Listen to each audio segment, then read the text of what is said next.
The only truck that makes no sense recently began delivery.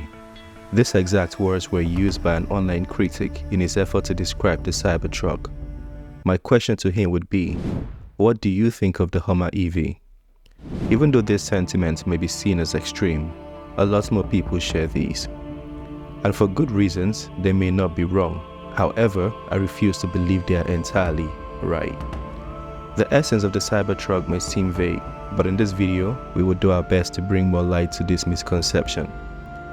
This video will not be a cybertruck review, but for the first timers, we will do our best to explain in detail what the cybertruck is and what we think its purpose in the market is.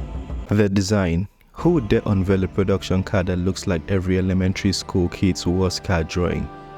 Boxy, awkward, unpainted slab on wheels, some may describe. On the other hand, some people think this is a revolution in the car industry. If you're paying attention, you might already figure out Tesla's reasons for this design. According to us, we believe this design is made to be a conversation piece, one to attract criticism and praises. One half would hate and half would love, and by so doing, market itself. Do you think Tesla succeeded in achieving this goal? Absolutely yes. This so-called ugly truck received over 2 million pre-orders according to crowdsourcing data. This is more than any other truck ever. Again, this was done with zero marketing budget. For context, the total United States full-size truck sales volume in 2019 was 2,420,000 trucks when you combine F-Series, Ram, Silverado, Sierra, Tundra, and Titan. Purchasers of the Cybertruck defined their purchase by pinpointing all trucks as similar, and they got the Cybertruck because there's nothing like it on the market. This goes back to establish our point, the design which fans of the Cybertruck have called a unicorn. Besides just the weird looks, there are some functionalities to this madness. For one, the Cybertruck skin. The Tesla Cybertruck is made with 300 series stainless steel. This material Tesla claims is very durable and can withstand bullets. Videos have shown testers kicking and throwing things at the Cybertruck, yet it kept its form with no damage or dents. A popular podcaster, Joe Rogan, even shot an arrow at it, and it left almost no dents. The best part of this material is it gives the Cybertruck more durability without adding more weight than other EVs or trucks. Like everything, there is usually an advantage and a disadvantage. Recent videos surfacing on the internet show claims of this stainless steel plates rusting. For now, we will not dive into this as we are currently working on an entire video on this. Still on the design, let's speak on aerodynamics. Tesla claims the Cybertruck has a drag coefficient of 0.34.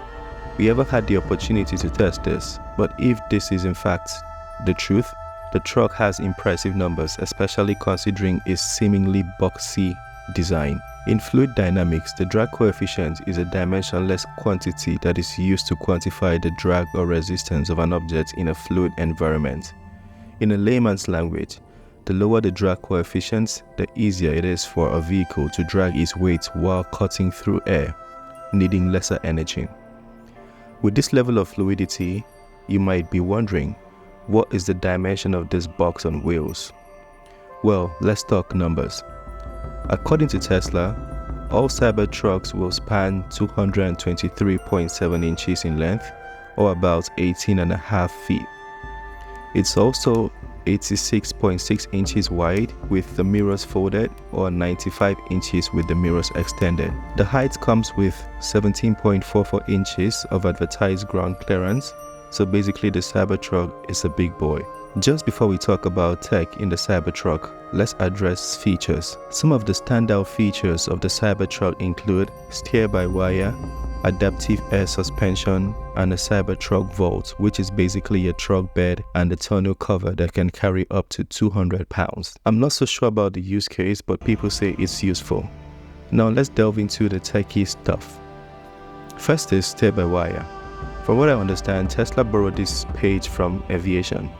This is a system that has no direct connection with the wheels. Instead, the steering wheel's movements are connected into ones and zeros, which is sent to the car's computers, and that dictates how the wheels turn. When it comes to Tesla, One word that's often used is minimalism. Oftentimes, people only attribute this to cost saving. Even though this time it is true, it is not entirely true. In fact, in my opinion, I think this is one way Tesla stays relevant amongst the Tesla enthusiasts. Think of Tesla's minimalist design as an ecosystem, whereby if you have driven in a Tesla or are currently driving a Tesla, it makes it a little bit difficult or uncomfortable to drive in any other conventional vehicle. Whereas if you're driving a Toyota, you could easily adapt to a Honda Civic. See that's what Apple does with its operating systems. They created a platform different from others where its users find it easier just maintaining the same Apple OS rather than switching to Android or Windows. Tesla even tried to push this move further with the yoke steering wheel in the Model S and Model X, and also in the square-co steering wheel in the Cybertruck. When driving a Tesla vehicle at first, it is difficult to conform as you have to look right for the speedometer and look on the screen for the rear view mirror. I personally think this is unsafe. However, once you get used to it, it becomes a norm to you. I hope these views help me explain to you why I think Tesla does this intentionally to keep its users. Lastly, let's discuss the most criticism the Cybertruck gets and how Tesla rises above this criticism. Like the Hummer EV, critics have said the Cybertruck is big and inefficient. For a company or organization that claims to be a leader in sustainable energy, the Cybertruck makes no sense.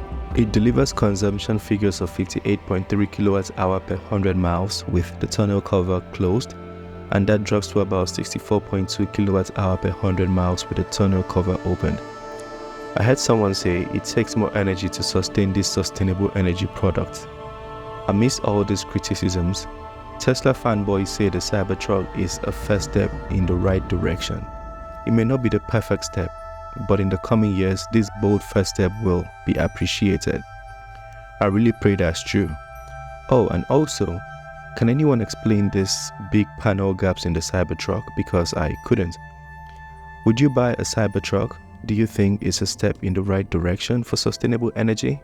I personally would like to have it as a fun toy, but not as an energy efficient vehicle. Even though I would like to have the Cybertruck, I would hold off on the purchase because it now costs between $81,000 and $101,000. Anyway, share your thoughts with us, subscribe, smash the like button, and please share the video so more people can see it. I love and appreciate you. Thank you so much for watching. Have a beautiful day. Peace.